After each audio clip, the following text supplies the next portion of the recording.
저희는 이 수요일 저녁에 사무엘하 말씀을 계속해서 함께 나누고 있습니다.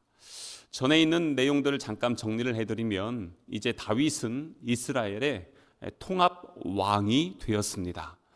참 힘들고 어려운 고난의 시간들을 보내고 하나님의 은혜로 이제는 이스라엘의 온전한 왕이 된 다윗은 예루살렘을 점령해서 수도로 삼고, 그리고 또한 여호와의 법궤가 있는 곳을 찾아서 여호와의 법궤를 끌어왔어요? 메워왔어요? 메워왔죠. 그래서 메워와서 이제는 예루살렘에 두게 되었습니다. 그렇게 하면서 너무 기뻤죠. 감사하면서 찬양하며 기뻐하며 우리 주님 앞에 아주 깊은 영광을 올려드릴 수가 있었습니다. 그렇게 한 이후에 이제는 조금 뭔가 다 이루었다 하는 그러한 때, 그래서 앞에 있는 말씀 한번 1절부터 한번 쭉 볼 텐데요. 1절에 있는 말씀을 보시면 그가 이렇게 되었습니다. 여호와께서 주위의 모든 원수를 무찌르사 왕으로 궁에 평안히 살게 하신 때에, 이제는 다윗이 왕궁을 짓고 아주 평화로운 시간을 보냈다는 것입니다. 전쟁이 앞으로 없는 것은 아니에요. 그럼에도 불구하고 그는 평화롭게 하나님 안에서 샬롬, 그 은혜를 누리고 있었다는 것입니다. 얼마나 감사합니까? 하나님께서 주신 평안, 그러기 때문에 다윗은 너무나 기뻤습니다.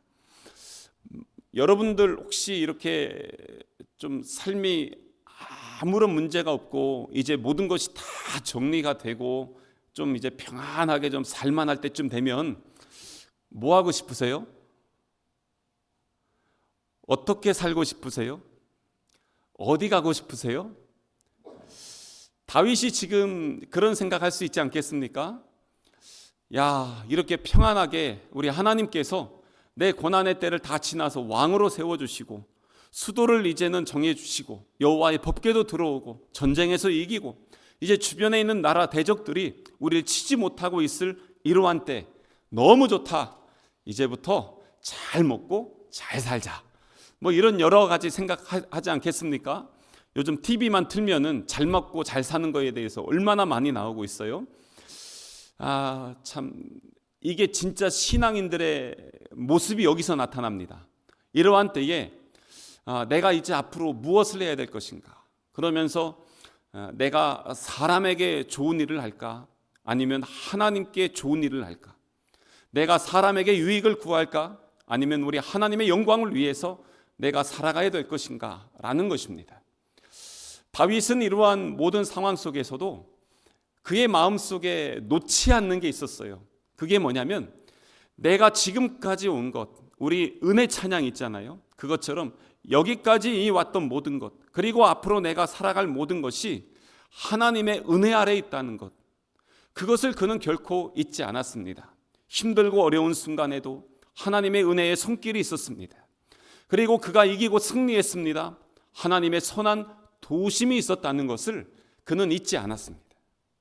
그렇기 때문에 다윗은 이 모든 상황에서 내가 지금 이렇게 태평성대를 누리고 있는 것도 오직 하나님의 은혜임을 결코 잊지 않았습니다. 그래서 시편 116편 12절에 보면 다윗이 이런 고백을 해요. 내게 주신 모든 은혜를 내가 여호와께 무엇으로 보답할까? 오늘 1절에 그가 평안하게 되었을 때도 이런 고백을 하는 것입니다. 내가 지금 이 자리에 온 것, 여기까지 있는 것도 하나님의 은혜인데 이 은혜를 우리 하나님 앞에 어떻게 하면 보답할 수 있을까? 이게 진짜 신앙인의 질문이고, 그리고 신앙인의 답이 거기서 나옵니다. 그런데 예수님을 믿는다고 하면서도 나를 위해서 사는 사람은 내게 주신 은혜 어떻게 하면 좋을까? 그러면서 어리석은 부자 있잖아요. 가득 찬 창고의 곡식들을 보면서 기뻐하고, 야, 이제부터는 먹고 마시고 누리면서 살자. 이렇게 하는 것이 어떻게 보면은 그 육신의 정욕에 가득한 사람들의 자연스러운 반응 아니겠어요? 다윗은 그러지 않았다는 것입니다. 그렇기 때문에 그가 오늘 2절에 있는 말씀을 보세요.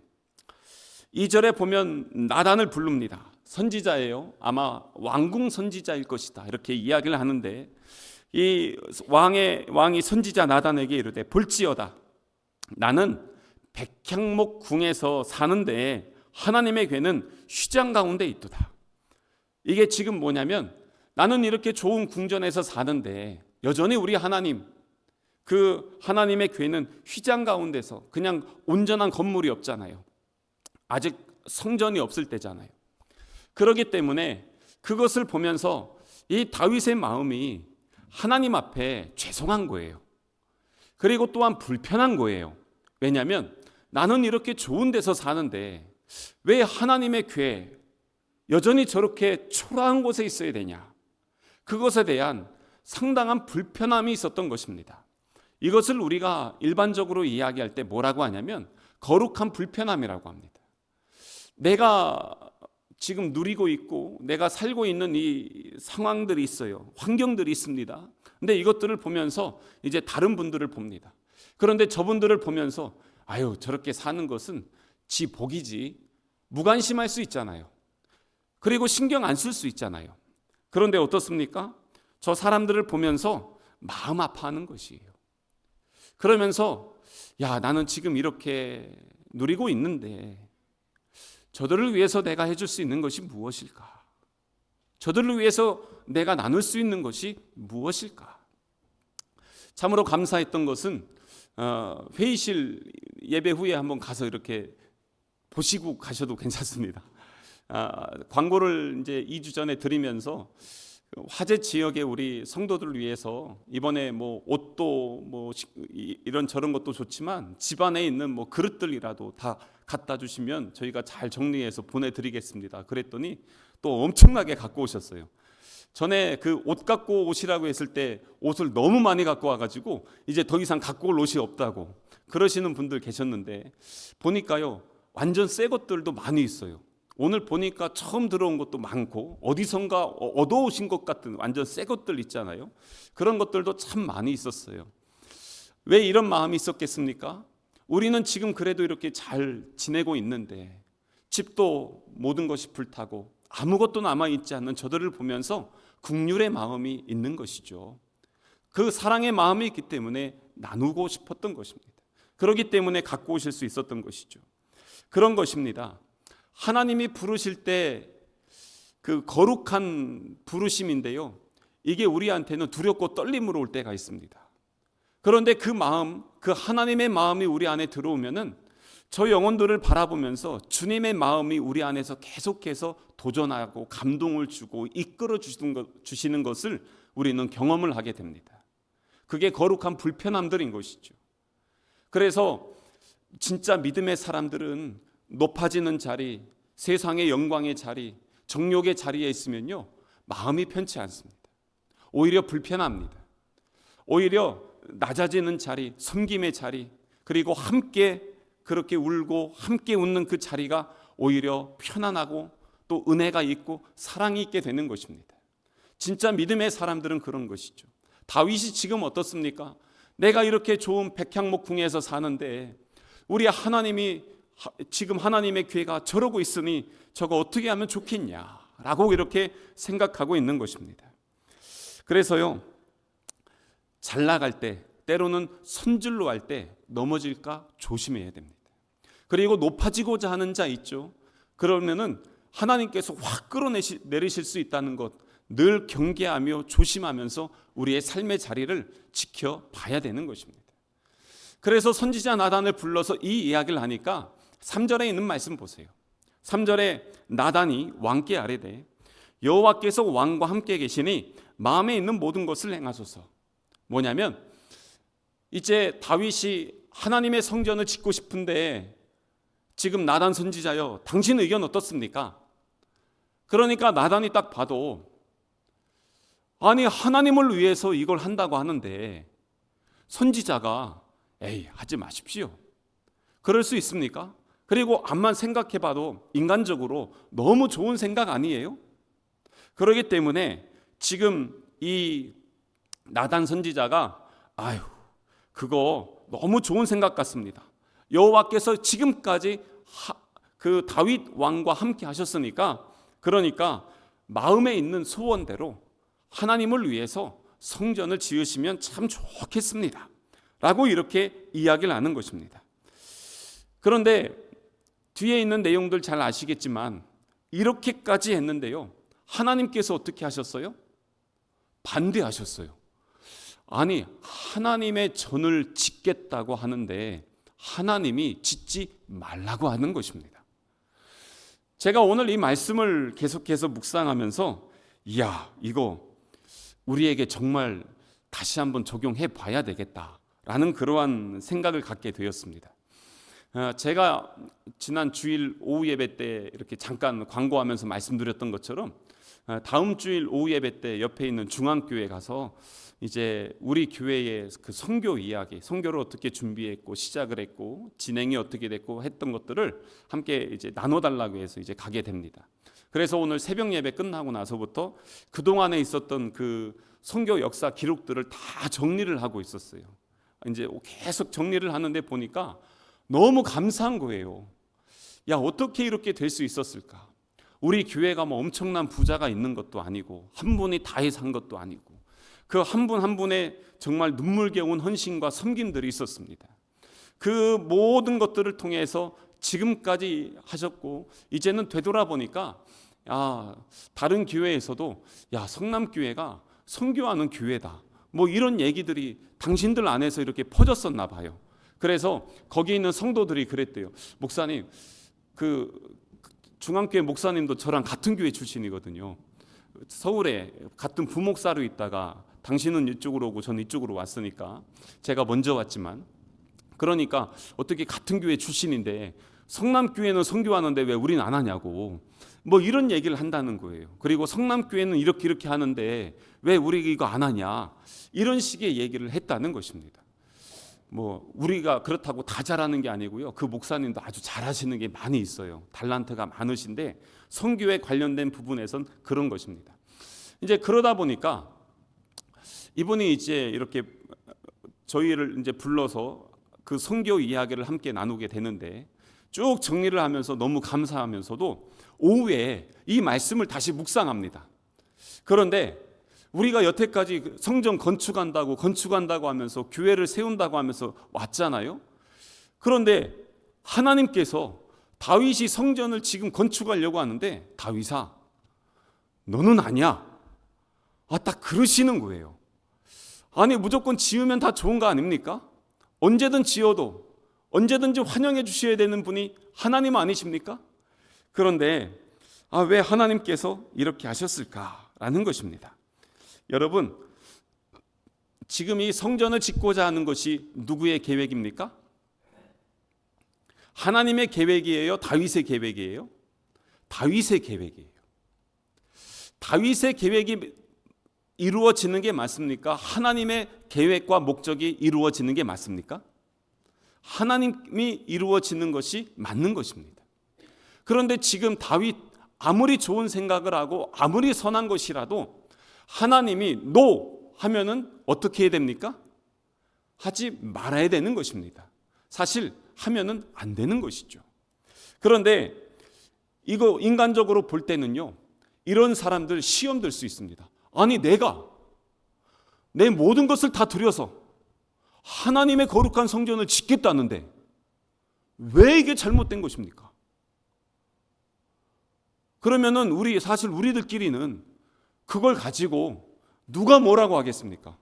아니, 주의 전을 짓는다는데 그게 뭐가 잘못된 것이냐?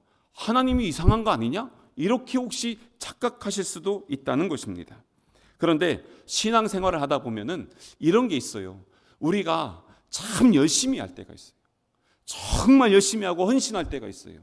그런데 그러면서 가끔씩 자기가 착각에 빠지거나 자기의 교만이 나를 사로잡을 때 어떻게 되냐면 내가 하는 모든 일은 열심히 하기 때문에 다 맞는 것이야 라고 생각할 때가 있습니다. 그런데 그게 오늘 이 말씀에서처럼 하나님의 관점에서도 맞느냐는 거예요.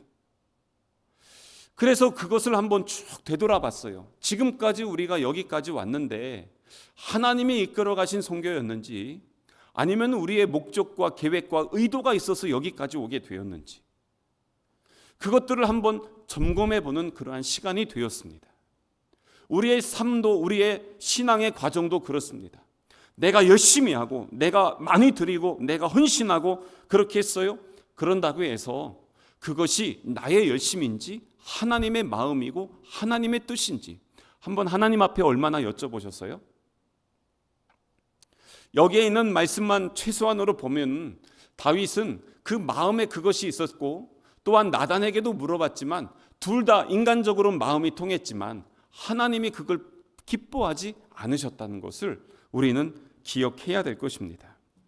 그러면서 이렇게 아무리 좋은 것이지만 하나님이 원하지 않는 것, 그러면서 하나님께서 뭐라고 하셨어요? 다윗아, 네가 아니라 네 아들, 내 후손을 통해서 그것을 이루어야 돼. 왜 그럴까요? 열왕기 역대상 22장에 있는 말씀에 보면은 너는 피를 너무 많이 흘렸어 라고 말씀하는 것입니다. 그러니까 지금 다윗은 뭘 해야 되냐면 지금까지 전쟁해 왔어요. 그런데 사실 아직 전쟁이 안 끝났어요. 지금은 평안하지만 아직 전쟁이 끝나지 않은, 앞으로도 전쟁을 계속해야 되는 때고, 그 이후로도 다윗의 일생들을 쭉 사무엘하를 보면은 피를 엄청나게 많이 흘려요. 그러기 때문에 다윗아, 너는 피를 너무 많이 흘렸어. 그러기 때문에 너 때가 아니라 네 다음에 평화의 때에, 그때에 이제는 성전을 지어라. 그래서 성전 지은 사람이 누굽니까? 솔로몬이죠. 그래서 우리는 솔로몬 성전이라고 합니다. 근데 이 준비는 누가 다 했어요? 다윗이 다 했습니다. 밖에서요, 그 전쟁하면서 가장 전쟁하는 목적이 뭡니까? 사실 전리품이에요. 엄청나게 많은 노예들과 금은 보석들입니다. 그 전쟁에서 얻어온 수많은 전리품들을 다윗은 전부 다 하나님의 성전을 위해서 준비했습니다. 그렇게 하면서 그는 평생 하나님의 성전을 위해서 얼마나 마음에 애를 썼는지 모릅니다. 그런데 그렇게 했던 이 모든 것 나중에 보면은요, 피를 그렇게 많이 흘린 다윗 이후에 솔로몬이잖아요. 솔로몬의 그 이름의 그 자음을 갖다 쭉 정리하면 그게 뭐가 되냐면 솔로 하잖아요. 샬롬, 뭔가 비슷하지 않습니까? 솔로몬이요, 평화라는 의미가 있습니다. 그래서 샬롬, 솔로몬 이렇게 갑니다. 그래서 평화의 왕이 이 솔로몬입니다. 근데 이게 솔로몬이 잘해서 그런 게 아니고요, 하나님께서 이 국제적인 이 정세들을 그렇게 또한 평화롭게 그렇게 만들어 주셨습니다. 제가 오늘 이 말씀을 이렇게 보면서 여기저기 말씀 이렇게 같이 연구하다가 그런 대목을 봤어요. 여러분, 그 여호수아에게 말씀하실 때 좌우로 흔들리지 말라 하잖아요.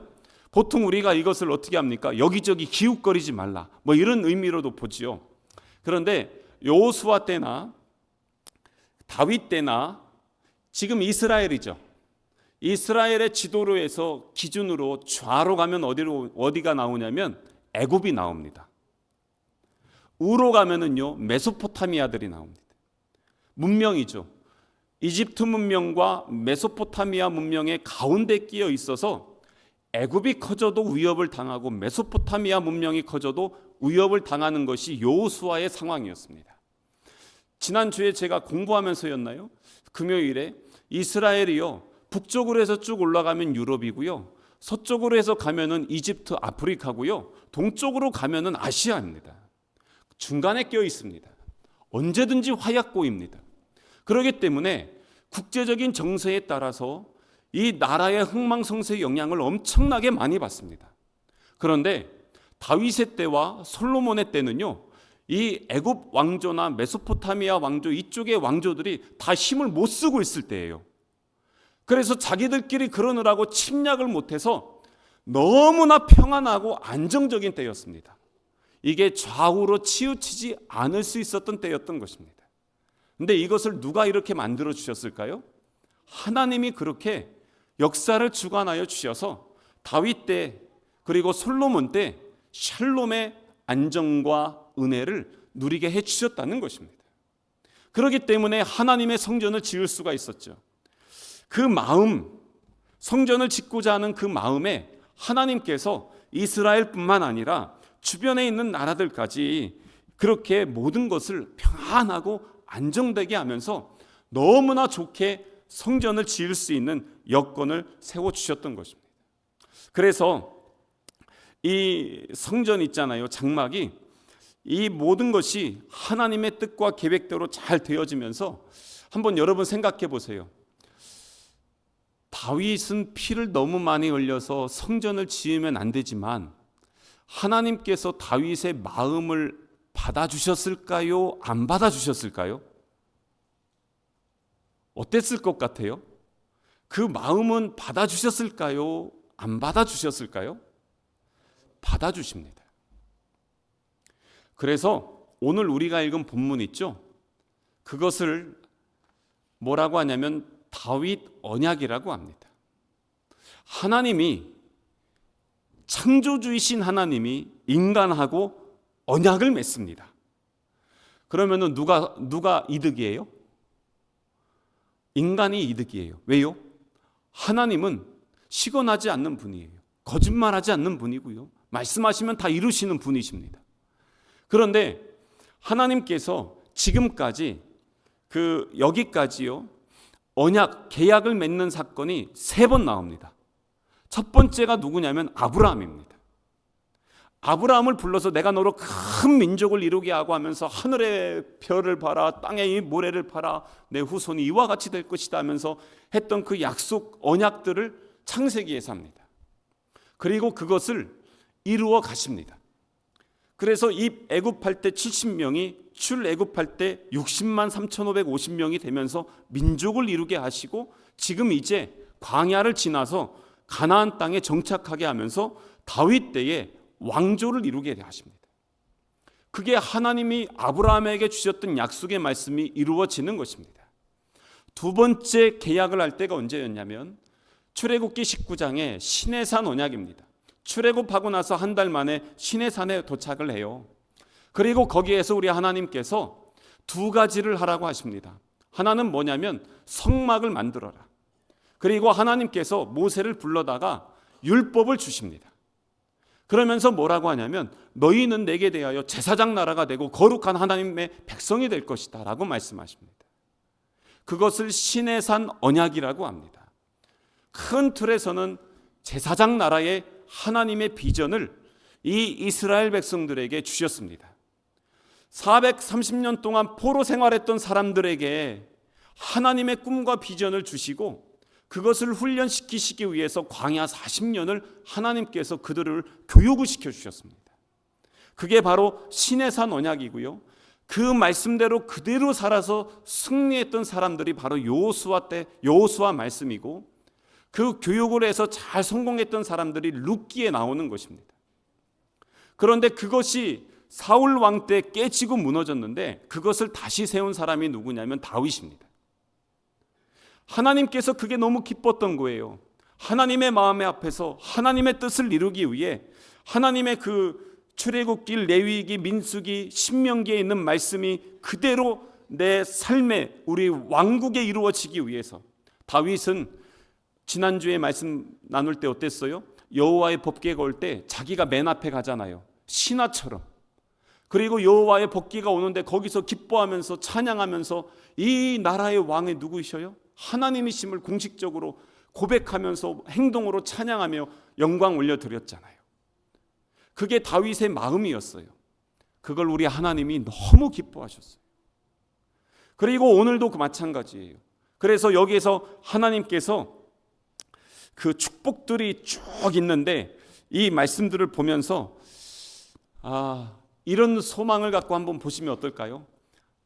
아브라함에게 주셨던 약속의 말씀, 또한 이스라엘 백성들에게 광야에서 주셨던 하나님의 축복의 말씀들, 그리고 다윗에게 주셨던 약속의 말씀, 이 다윗의 언약, 이것을요 이스라엘 지금까지 붙들고 있어요. 그래서 하나님, 믿음의 조상들에게 주셨던 주님의 약속의 말씀이 오늘 나에게 주시는, 우리 교회에 주시는 하나님의 말씀이 되게 해주십시오. 또한 성경에 보면은 그 외에도 정말 우리를 위해서 주신 어마어마한 말씀들이 얼마나 많이 있습니까? 그 말씀들이 다 누구께 돼야 돼요? 내게 돼야 돼요. 그럴 때는요, 아멘으로 다 받으세요. 그래서 이것들이 나에게 주신 하나님의 말씀으로 받고, 아멘, 주님 이건 내 것입니다. 제가 그래서 엘리야를 늘 할 때마다, 엘리사를 볼 때마다 엘리야의 갑절의 것을 구했잖아요. 제가 그래서 맨날 그렇습니다. 다른 목사님들이나 이렇게 뭔가 이렇게 탁월하게 잘하시는 분들 계시면 제가 혼자 속으로 그래요. 주여, 저도 2배만 주세요. 2배만 주세요. 그러면서 이제 기도하는데, 그렇게 오늘 여기 있는 8절부터 한번 쭉 보시겠어요? 8절과 9절을 보면은요, 다윗의 이름을 위대하게 해주시겠다는 것입니다. 그래서 9절 뒤에 보겠습니다. 내가 가는 모든 곳에서 내가 너와 함께 있어 내 모든 원수를 내 앞에서 멸하셨은즉 땅에서 위대한 자들의 이름같이 내 이름을 위대하게 만들어 주리라. 전쟁에서 승리하게 한다는 것이고요, 하나님께서 우리를 세워주시겠다는 것입니다. 그래서 누구랑 비교할 수 있겠습니까? 그 어떤 사람과 비교할 수 있겠습니까? 그리고 또한 10절에 있는 말씀 보세요. 내가 또 내 백성 이스라엘을 위하여 한 곳을 정하여 그를 심고 그를 거주하게 하고 다시 옮기지 못하게 하며, 라는 것은 뭐냐면, 하나님의 성전이 이제는 장막은 계속 옮겨 다녔잖아요. 광야 때부터 쉬지 않고 옮겨 다녔잖아요. 그런데 이제 하나님께서 다윗이 세운 예루살렘에 내가 이제 거기에 아예 뿌리 내리겠다라는 것입니다. 그래서 거기 거하겠다라고 그렇게 말씀하고 있는 것입니다. 또한 11절에 있는 말씀 보세요. 전에 내가 사사에게 명령하여 내 백성 이스라엘을 다스리던 때와 같지 아니하게 하고, 사사 때 같지 않고 너를 모든 원수에게서 벗어나서 어떻게 해요? 편히 쉬게 하리라. 이게 뭐겠습니까? 주변에 있는 모든 국제적인 정세까지도 안전해야, 그래야 편히 쉴 수 있는 것이에요. 왕국의 안전이 바로 가정의 안전이 되고 개인의 평화 샬롬을 누리게 되는 것입니다. 우리가 나라와 민족을 위해서 기도하는 이유도 바로 그런 것이죠. 근데 지금 하나님께서 그것을 그렇게 해 주시겠다는 것이고요. 12절에 보세요. 내 수완이 차서 내 조상들과 함께 누울 때, 너 이제 죽을 때 내가 내 몸에서 날 내 뒤에 세워 그의 나라를 견고하게 하리라. 사울 때 어땠습니까? 사울의 가문을 완전히 들어서 떼버리셨습니다. 근데 다윗은요, 내 후손들을 통해서 계속해서 내 나라가 세워질 것이다. 그래서 보면은 그 뒤에 모든 왕들은요, 기준이 누구냐면 사무엘하, 열왕기 상하 다 보세요. 모든 왕들의 기준은 다윗입니다. 그래서 뒤에 있는 말씀들에 보면은 다윗의 길이라는 단어가 계속 나옵니다. 다윗을 쫓지 아니하고, 아니면 다윗의 길로 가지 아니하고, 기준이 다윗입니다. 왜요? 하나님의 마음에 합했기 때문에. 지금 오늘 이 말씀이 기본이 되는 것입니다. 그래서 이 말씀이 사무엘 상하에서 가장 중요한 말씀입니다. 오늘 여기 말씀이. 왜냐하면 하나님께서 다윗과 언약을 해주시는 말씀이기 때문에 그렇습니다. 이것 때문에 다윗 왕조가, 이스라엘 왕조가 지금까지 이스라엘이 요거 붙잡고 있습니다. 그래서 그 뒤에 이제 12절 말씀 보시겠어요? 내 뒤에 보면은 내 몸에서 날 내 씨를 내 뒤에 세워 그의 나라를 견고하게 하리라. 이 내 씨가 첫 번째가 누구냐면 아까 말씀드린 솔로몬이에요. 근데 여기에서 나중에 누가 나와요? 예수님이 나옵니다. 그죠? 그래서 뭐가 되냐면, 집사님 다 맞아요. 근데 이게 여기에서 잘 말씀 보면 12절 뒤에 보면 그의 나라를 견고하게 하리라. 이게 나중에 뭐가 됩니까? 지금은 제사장 나라가 나중에 하나님 나라로 예수님이 오셔서 완성하실 그것을 하나님이 말씀해 주시는 것입니다. 그래서 이게 놀라운 약속의 말씀이 되는 것입니다. 13절 보세요. 그는 내 이름을 위하여 집을 건축할 것이요 나는 그의 나라 왕위를 영원히 견고하게 하리라. 근데 다윗 왕조는 무너졌죠. 근데 이 말씀이 누구를 통해서 이루어집니까? 예수님을 통해서 이루어지게 되는 것입니다. 그리고 이 나라가 완성될 때가 언제입니까? 주님이 재림하시는 그날 완성이 되어지는 것입니다. 그래서 이것은 다윗뿐만 아니라 솔로몬과 그리고 그 다윗의 후손인 예수 그리스도를 통해서 완성될 하나님의 나라를 지금 약속해 주시는 언약의 말씀인 것입니다. 그래서 가장 중요한 게 어디냐면 15절이에요. 아니 16절이 이게 다윗 언약의 핵심입니다. 혹시 색연필 있는 분 있으면요, 막 칠하셔도 되고 옆에다 다윗 언약이라고 쓰셔도 됩니다. 내 집과 내 나라가 내 앞에서 영원히 보존되고 내 왕위가 영원히 견고하리라 하셨다 하라. 이게 바로 다윗에게 주신 최고의 축복입니다. 다윗 언약인 것입니다. 그래서 이것 때문에 이 말씀으로 인해서 솔로몬으로 1차적으로 이루어지지만 궁극적인 성취는 예수 그리스도를 통해서 이루어지고요. 그래서 마태복음 1장 1절에 예수님은 다윗의 자손으로 소개가 되고, 또한 요한복음 2장에는 하나님의 성전을 짓는 자고 영원한 왕국은 하나님께 속해 있다라는 것을 이 말씀의 배경 안에서 뒤에 신약 하나님 나라 예수님 사역들이 쫙 정리가 되어지는 것이에요. 그래서 이게 엄청나게 중요한 그러한 말씀입니다. 사랑하는 성도 여러분, 이 말씀을 붙들면요 어떻게 됩니까?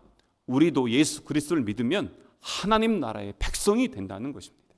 그리고 또한 왕이신 우리 예수님으로 인해서 우리가 하나님이 주신 약속의 말씀을 예수님을 통해서 우리가 누릴 수가 있다는 것. 그리고 또한 이 땅에서 살아가면서 이제는 어떻게 합니까? 베드로전서에 너는 택한 족속이며 왕같은 제사장이고 거룩한 나라이며 하나님의 소유된 백성이라고 말씀하시죠.